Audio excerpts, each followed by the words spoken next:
Pompeo, despite tensions, Turkey remains a key U.S. ally. U.S.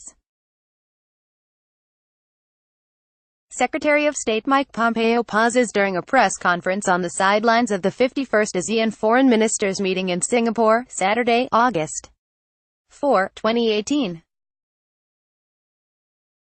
AP photo, Joseph Nair, Singapore, AP. Despite a sharp deterioration in relations over the detention of an American pastor, the United States and Turkey remain valued partners, U.S.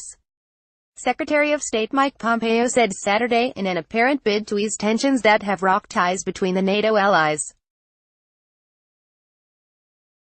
Pompeo told reporters on the sidelines of an Asian Security Forum in Singapore that the two countries would continue to work with each other in the framework of the alliance and on other matters. Turkey is a NATO partner with whom the United States has every intention of continuing to work cooperatively, Pompeo said. Earlier this week, the Trump administration took the rare, if not unprecedented, step of hitting two senior Turkish officials with sanctions over the case of Pastor Andrew Brunson, who remains in detention despite repeated demands from President Donald Trump for his release. Pompeo met on Friday with Turkish Foreign Minister Mevlut Cavusoglu to discuss the matter behind closed doors and said those talks had been constructive. "I made clear that it is past time that Pastor Brunson be freed and be permitted to return to the United States," he said, adding that several detained local State Department employees should also be released. "I am hopeful that, in the coming days we will see that occur," Pompeo said.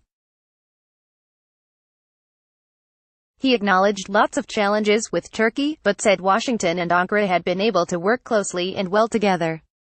They have been at odds over numerous matters, including military activity in northern Syria and Turkey's plans to purchase an advanced air defense system from Russia. Speaking to Turkish journalists after his meeting with Pompeo, Cavusoglu also described their discussion as extremely constructive, and said the two would continue to work toward resolving disputes. But he said threats would not work. "We repeated to them that nothing can be achieved through threatening language and sanctions, and we believe that this was well understood," he said. Brunson, 50, is being tried on espionage and terror-related charges, which he and the U.S. government vehemently deny.